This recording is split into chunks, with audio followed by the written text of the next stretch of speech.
자, 오늘은 제가 말씀은 반드시 열매를 맺습니다 라는 제목으로 우리 성도님들과 같이 은혜를 나누고자 합니다. 사랑하는 성도 여러분, 여러분의 인생의 깊은 겨울을 지나보신 적이 있으신가요? 아무리 기도해도 하늘이 닫힌 것 같고 내 삶이 메마른 땅이 되어 아무 싹도 나지 않는 것 같은 영적인 침체기를 겪어보신 적이 있으신가요?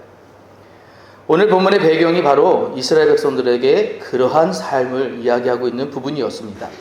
그들은 나라를 잃었고요, 바벨론의 포로로 잡혀간 지 이미 수십 년이 지난 이후였습니다. 처음에는 곧 회복될 것이라는 희망을 품었지만 시간이 지날수록 이제 희망은 절망은 하나님이 과연 우리를 기억은 하고 계신가? 라는 하나님을 향한 의심으로 바뀌어가고 있었습니다. 그들의 영혼은 거치게 갈라진 가뭄의 땅과 같았습니다. 그 낙심한 백성들을 향해 오늘 하나님께서 이사야 선지자를 통해 위대한 선언을 하십니다. 내 말은 절대 빈손으로 돌아오지 않는다. 내 입에서 나간 말은 반드시 열매를 맺는다. 오늘 이 말씀을 통해 메마른 우리 심령에 하나님의 신실한 약속의 비가 내리시기를 주님의 이름으로 축원합니다. 오늘 읽으셨던 이사야 55장의 이 말씀은 이사야 전체 중에서 가장 아름다운 장 가운데 하나라고 이야기하고 있습니다. 이 본문을 제대로 이해하려면 먼저 당시 이스라엘 백성들의 이 상황을 좀 이해하셔야 돼요. 이스라엘은 당시에 바벨론에게 나라를 빼앗겼습니다. 예루살렘 성전은 무너졌고요, 왕도 사라졌습니다. 수많은 백성들은 포로가 되어 바벨론으로 끌려갔습니다. 그들에게는 희망이 없었습니다. 그들은 하나님 정말 우리를 버리신 것입니까? 하나님 약속은 다 끝난 겁니까? 우리는 다시 고향으로 돌아가지 못하는 것입니까? 이런 절망 가운데 살아가고 있었습니다. 그런데 하나님께서 선지자 이사야를 통해서 이렇게 약속을 하시는 거예요. 너희는 반드시 돌아온다. 내가 너희를 다시 회복시킬 것이다. 내가 너희를 버리지 않았다. 이 약속의 말씀을 들었지만 문제는 현실에 있었습니다. 눈으로 보기에는 아무것도 변하지 않았습니다. 성전도 그대로 무너져 있었고 나라도 여전히 없었습니다. 그러자 하나님께서 또 이렇게 이야기를 하십니다. 비와 눈이 하늘에서 내려 헛되이 돌아가지 않는 것처럼 내 입에서 나가는 말도 결코 헛되이 돌아오지 않는다. 오늘 10절 말씀을 보면 비와 눈이 하늘에서 내려서 이런 표현을 쓰고 있어요. 이스라엘은 우리나라처럼 비가 자주 오는 나라가 아닙니다. 1년 내내 건조해요. 비가 오지 않으면 농사를 지을 수 없습니다. 그래서 이스라엘 사람들에게는 비는 생명이고 은혜이며 하나님의 축복이었습니다. 가나안의 별명이 뭔지 아십니까? 가나안 땅의 별명, 젖과 꿀이 흐르는 땅이죠. 이스라엘을 다녀오신 분들은 아마 느끼셨겠지만 이스라엘 땅은 절대로 젖과 꿀이 흐르는 땅이 아닙니다. 마사토 같은 땅이라고 그랬어요. 그래서 물이 내리면 흡수하는 땅이지 절대 머금고 있는 땅이 아닙니다. 어제 저 아내랑 같이 차를 타고 이렇게 지나가는데 아내가 이렇게 산을 깎인 데를 보더니 와, 여기 다 황토야 그러더라고요. 잘 모르시죠? 이게 땅을 잘 모르시는 거예요. 여기 다 황토야. 그러니까 이게 땅의 질이 너무 좋다고 그거를 감탄을 하더라고요. 여기가 그렇게 좋아요. 왜 강화가 흙이 얼마나 좋은지 아세요? 얼마나 좋으면 고구마 조그만 거 심어도 엄청 커지잖아요. 그렇죠? 그리고 엄청 달아집니다. 딴 데서는 못 느끼는 것들을 우리가 느끼고 살다 보니까 이런 거에 대한 별로 이렇게 공감을 못 하실 수도 있겠지만 좋은 땅이에요. 좋은 일이에요. 근데 이스라엘은 아니에요. 이 땅은요, 물을 머금지를 않다 보니까 다 빠져나가다 보니까 절대 그 땅이 젖과 꿀이 흐르는 땅이 아닙니다. 그런데 하나님은 이스라엘 백성에게 이 땅이 약속의 땅이야, 젖과 꿀이 흐르는 땅이야, 이렇게 얘기를 하셔요. 왜 그렇게 얘기를 하셨을까? 여러분 아시지만 그 땅은 하나님이 이른 비와 늦은 비를 주시면 농사를 지을 수 있고요, 그 비를 주시지 않으면 농사를 지을 수 없어요. 그런데 하나님이 그 약속을 하시는 거예요. 너희가 내 말을 듣고 내 삶을 따르고 내 약속한 말씀들을 잘 지켜 행하면 내가 너희를 살게 할 것이고, 그렇지 않으면 너희들은 그것에 살 수가 없어. 즉 내 백성은 내 말을 들어야 해 라는 이야기를 하시는 거예요. 그래서 그 이야기를 들은 이스라엘 백성들은 땅은 그런 것이지 라는 이런 의식은 있었어요. 그런데 이 여기에 보면 이렇습니다. 하나님께서 이런 후에 농사에 대한 이야기를 하시고 오늘 이런 말씀들을 하시나? 여러분, 이런 원리가 있습니다.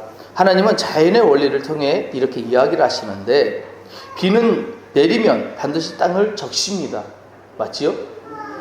씨를 뿌리게 하고 그 씨가 반드시 열매를 맺게 합니다. 그리고 먹을 양식을 만들어요. 이것을 우리는 뭐라고 얘기하냐? 자연의 질서라고 얘기를 해요. 당연한 것이고 그렇게 살아옵니다. 그런데 이 당연한 자연의 질서에 하나님이 이렇게 말씀하십니다. 내 말도 똑같다. 하나님의 말씀도 반드시 땅을 적시고 씨를 뿌리고 자라나게 하신다는 거예요. 그래서 11절 말씀에 내 입에서 나가는 말도 내게로 헛되이 들어오지 아니하고 이렇게 말씀하세요. 헛되이라는 이 단어가 히브리어로는 레이캄이라는 단어를 썼어요. 레이캄은 빈손으로 아무 결과 없이라는 뜻이에요. 빈손으로. 그런데 하나님의 말씀은 절대로 빈손으로 돌아오지 않는다는 것입니다. 반드시 하나님은 그 뜻을 이루고 돌아온다는 것이고 오늘 이것이 본문에서 말하는 가장 중요한 부분입니다. 사랑하는 성도 여러분, 우리는 살아가면서 종종 이런 생각을 해요. 기도는 했는데 왜 아무 일도 일어나지 않을까? 말씀을 읽는데 왜 내 삶은 그대로일까? 하나님은 정말 일하고 계실까? 특히 오래 기도하는 분들은 이런 고민을 합니다.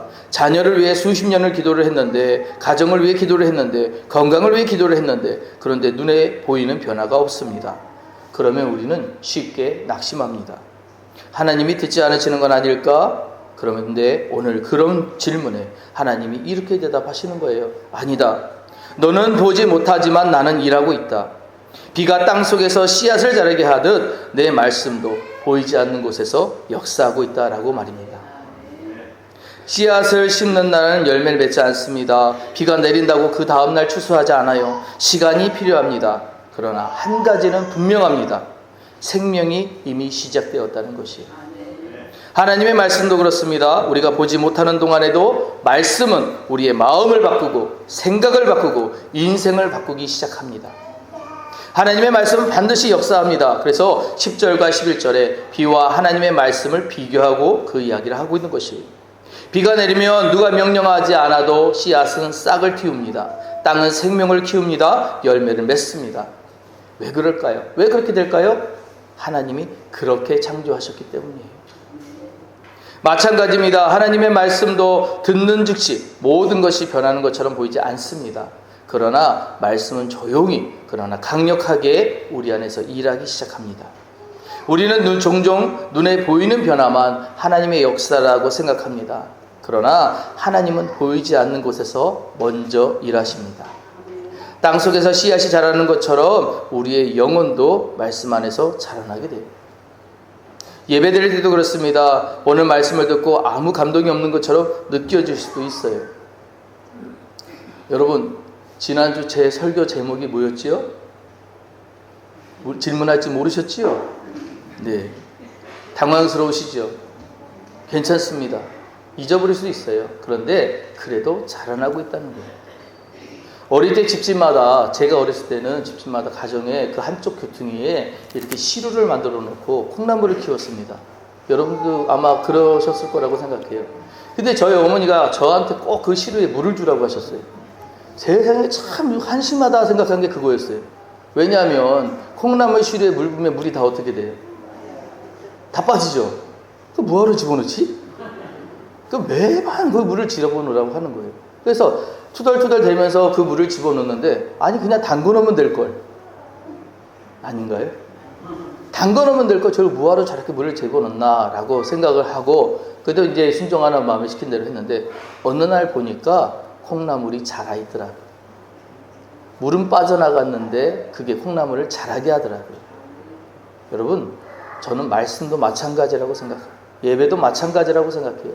여러분들이 와서 비록 망각의 은사를 받으셔서 지난주에 설교 제목을 기억하지 못하신다 할지라도 저는 감사합니다. 오늘 또 하면 되지요. 오늘 말하며 또 여러분들에게 전하며 계속해서 전해드릴 때 이것이 자라나게 될 것이에요. 하나님의 말씀이 그렇답니다. 하나님의 말씀이 그 순간에는 변화가 없어 보여도 어느 순간에 자라나서 능력이 되고 힘이 되고 우리에게 방향이 된다는 것이에요. 우리는 씨앗을 자라게 할 수 없습니다. 그러나 씨앗을 심을 수는 있어요. 우리는 열매를 만들 수는 없습니다. 그러나 말씀을 들을 수는 있습니다. 열매를 맺게 하시는 분이 하나님이시요, 그러므로 중요한 것은 매일 말씀 앞에 서는 것입니다. 비가 내리면 땅이 살아나듯이 말씀이 우리 안에 들어오면 우리 영혼도 반드시 살아나기 때문입니다. 사랑하는 성도 여러분, 하나님의 말씀은 반드시 하나님의 뜻을 이루신다는 걸 기억하십시오. 11절 말씀에서 내 입에서 나가는 말도 내게 헛되이 돌아오지 아니하고 나의 기뻐하는 뜻을 이루며 내가 보낸 일에 형통함이니라 라고 말씀하셨어요. 형통한다라는 말의 뜻이 히브리어는 찰라흐라는 단어를 썼는데, 이것은 단순히 일이 잘 풀린다는 의미가 아니에요. 하나님께서 계획하신 목적을 반드시 이루어낸다는 것이 형통함입니다. 우리는 형통을 성공으로 쉽게 생각해요. 그래서 사업이 잘 되면 형통이라고 생각하고, 건강하면 형통이라고 생각하고, 또한 모든 일들이 풀리면 이게 형통하다고 생각해요. 그러나 성경이 말하는 형통은 다릅니다. 성경이 말하는 형통은 하나님의 뜻이 이루어지는 게 형통이에요. 우리가 형통을 얘기할 때 요셉의 이야기를 합니다. 요셉이 여러분 형통한 사람이었나요? 우리 눈에 요셉이 형통한 사람이었나요? 그는 꿈을 꿨다는 이유 하나만으로 형들한테 미움을 받고 노예가 되고 감옥에 갇히고 어려운 시절을 보내게 돼요. 물론 그의 나중을 우리가 알다 보니 13년 뒤에 그가 30세 때 총리가 되는 일을 보고 하나님이 형통하셨구나 알 수는 있었지만, 만약 내가 요셉이었다면, 여러분들이 요셉이었다면 그 13년 동안의 그 시간에 여러분 형통하다라고 느끼셨을까요? 망했어. 요셉은 끝났어. 요셉의 인생은 저런 이제 더 이상 희망이 없어. 이렇게 생각하셨을 거 아니에요? 그런데 아니라는 거예요. 하나님은 그를 통해 일을 이루셨고, 그것이 성경에서 말하는 형통이라는 것입니다. 우리도 마찬가지입니다. 기도가 늦게 응답되는 것처럼 보여도 하나님은 일하고 계십니다. 눈에 아무 변화가 없는 것 같아 보여도 말씀은 하나님의 계획을 이루고 있다는 것을 기억하십시오. 우리는 결과를 보지만 하나님은 과정을 이루십니다. 우리는 오늘을 보지만 우리 하나님께서는 우리의 평생을 보십니다. 중국 남부에서 대나무를 재배하는 농부들의 이야기가 있습니다. 대나무 씨앗을 심으면 첫 해에는 거의 자라지 않는다고 해요. 둘째 해도 마찬가지고 셋째 해가 지나도 거의 변화가 없다고 합니다. 처음 보는 사람들은 그걸 보고 이렇게 얘기한대요. 이거 죽은 거 아니야? 괜한 일을 하는 거 아니야? 그러나 농부는 포기하지 않고 날마다 물을 주고 잡초를 뽑고 흙을 고릅니다. 그리고 난 이후 4년에서 5년 정도 지나면 어느 날 놀라운 일이 일어납니다. 그동안 보이지 않던 대나무가 불과 몇 주 만에 수십 미터까지 자라기 시작합니다. 사람들은 그것을 보고 갑자기 자랐다고 말합니다. 그러나 사실 그렇지 않습니다. 그동안 보이지 않던 땅 속에서 뿌리가 자라고 있었던 것입니다. 여러분, 우리 여기 포도농가들 많으신데 포도농가도 그런다고 그러더라고요. 심으면 바로 거두는 게 아니라면서요. 1년 안 생기고 2년 안 생기고 3년 지나봐야 뭔가 얘가 맺는구나 이제 아신다면서요. 저는 포도농사를 안 져요. 여러분들이 아시는 이야기잖아요. 그렇다고 이야기를 들었습니다. 마찬가지라는 거예요. 우리가 볼 때는 아무 일이 일어나지 않아. 우리가 할 때는 헛된 일 같아. 이것들에 대해서 손해가 보는 것 같아. 보이지만 그 안에 하나님은 일하고 계시다는 거예요. 잘하게 하신다는 거예요. 결실을 맺게 하신다는 것입니다. 한 권사님이 계셨습니다. 외아들이 대학에 들어간 뒤에 이 아들이 교회를 떠났습니다. 술과 세상 속에서 살았습니다. 어머니는 매일 새벽마다 아들의 이름을 부르며 기도를 했다고 합니다. 1년이 지나도 변화가 없었습니다. 시간이 많이 지나 5년이 지났는데 그대로였습니다. 10년이 지나도 소식이 없었습니다. 주변에서는 말했습니다. 권사님, 이제 포기하세요. 그러나 권사님은 늘 이렇게 말씀하셨습니다. 하나님의 말씀은 절대로 헛되이 돌아오지 않습니다. 나는 결과를 못 봐도 하나님께서는 일하고 계십니다. 그렇게 20년이 지났습니다. 20년이 지난 어느 날 아들이 예배당에 문을 열고 들어왔습니다. 예배가 끝난 뒤 눈물을 흘리며 어머니를 안았습니다. 그리고 말했습니다. 어머니, 저는 도망치며 살았는데 하나님은 한 번도 저를 포기하지 않으셨네요. 권사님은 조용히 웃으며 말했습니다. 아니다. 하나님의 말씀이 너를 여기까지 데려온 거야. 사랑하는 성도 여러분, 말씀은 늦어질 수 있습니다. 그러나 실패하지 않습니다. 말씀은 한 사람을 바꾸고 한 가정을 바꾸고 한 시대를 바꾸는 하나님의 능력입니다. 제 친구가 있었어요. 여자친구인데 여사친이에요.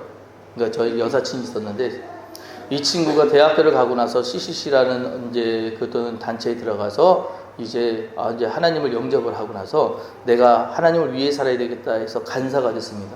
근데 이 친구 집안이 정말 이제 예수님을 배척하는 집안이었어요. 그래서 이 친구가 아버님과 다투고 나서는 집에서 쫓겨났습니다.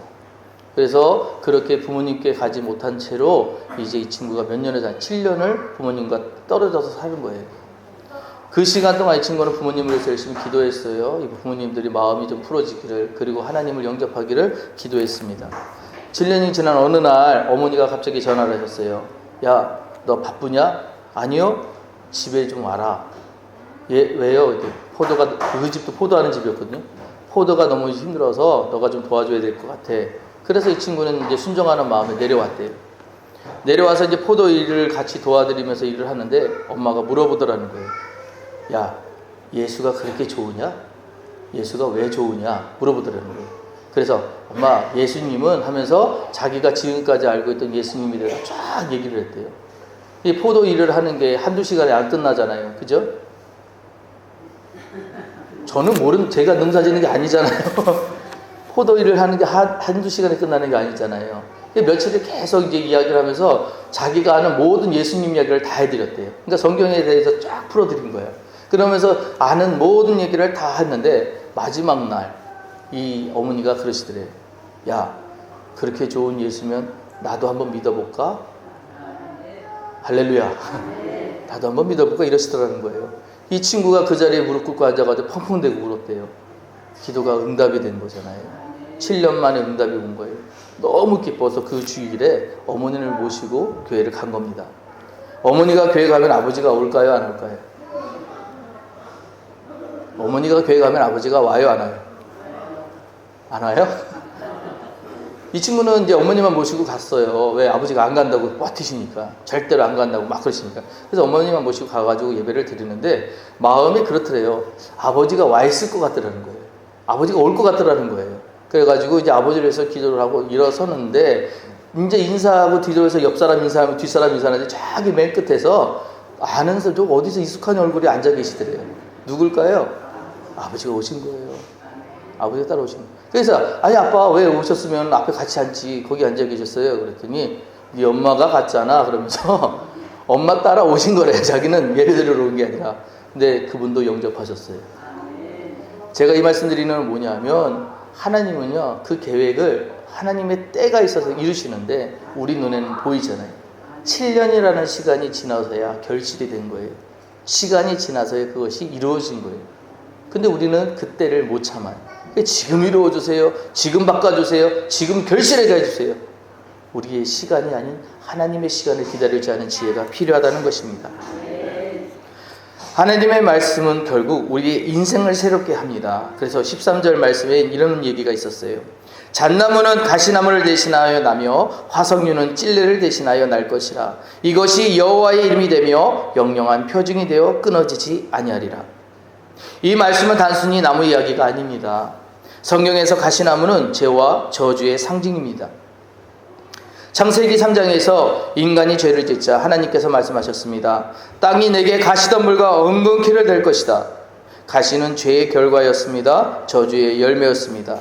그런데 오늘 하나님께서 이렇게 말씀하십니다. 가시나무 대신 잣나무가 난다. 찔레 대신 화석류가 난다.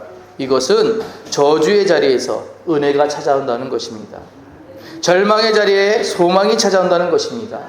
죽음의 자리에 생명이 찾아온다는 것입니다. 황폐한 인생이 하나님의 은혜로 새롭게 된다는 것입니다. 이것이 바로 하나님의 능력인 것입니다. 사랑하는 성도 여러분, 이 말씀은 단지 바벨론 포로에서 돌아오는 이야기로 끝나지 않았습니다. 이 말씀은 예수 그리스도 안에서 완성됩니다. 요한복음은 예수님을 이렇게 소개합니다. 태초에 말씀이 계시니라. 예수님은 하나님의 말씀이 육신이 되어 우리 가운데 오신 분이십니다. 오늘 이사야가 말하는 내 입에서 나가는 말, 그 말이 누구냐? 바로 예수님을 예표하는 것입니다.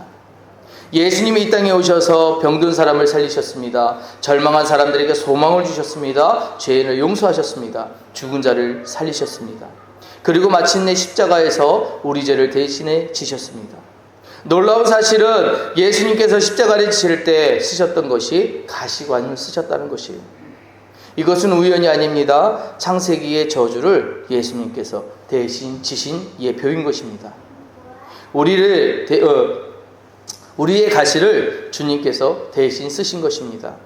그래서 오늘 이사야는 가시 대신 잣나무가 된다고 말합니다. 예수님께서 우리의 저주를 담당하셨기에 우리에게는 생명의 열매가 맺히게 된 것입니다. 그러므로 사랑하는 성도 여러분, 우리가 말씀을 붙드는 이유는 단순히 좋은 사람이 되기 위해서가 아닙니다. 말씀이신 예수님을 붙들기 위해서인 것입니다. 말씀을 붙드는 사람은 예수님을 붙드는 사람인 것입니다. 예수님을 붙드는 사람이 결국 새로운 사람이 되는 것입니다. 오늘 하나님께서 우리에게 한 가지를 약속하셨습니다. 내 말은 결코 헛되이 돌아오지 않는다.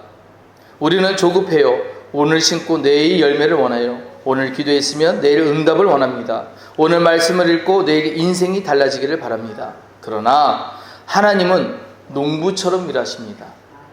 조용히 그러나 확실하게 반드시 열매를 맺게 하십니다. 제가 첫 목회했던 용암교회에서 만났던 집사님이 계십니다. 이 집사님이 조금 뭐라고 그럴까 이성적이세요. 그래서 저한테 이런 얘기를 하시더라고요. 목사님, 나는 귀신을 안 믿어요. 아, 왜 안 믿으세요? 귀신을 못 봐서요.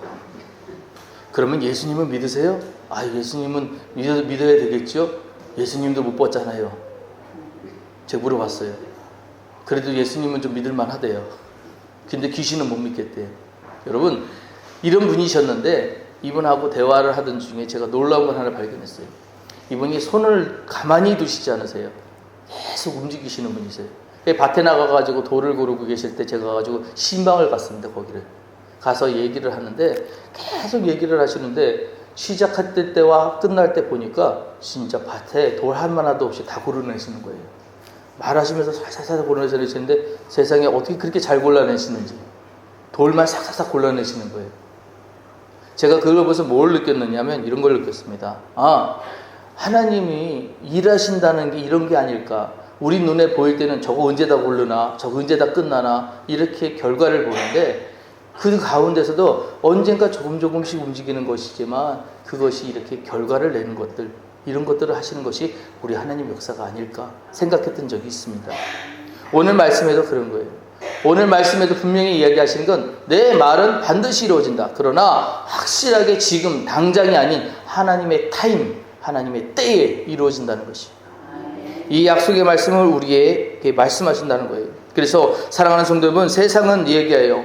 우리 눈에 보여야 믿겠다. 그러나 하나님은 말씀하십니다. 먼저 믿어라. 그러면 반드시 보게 될 것이다.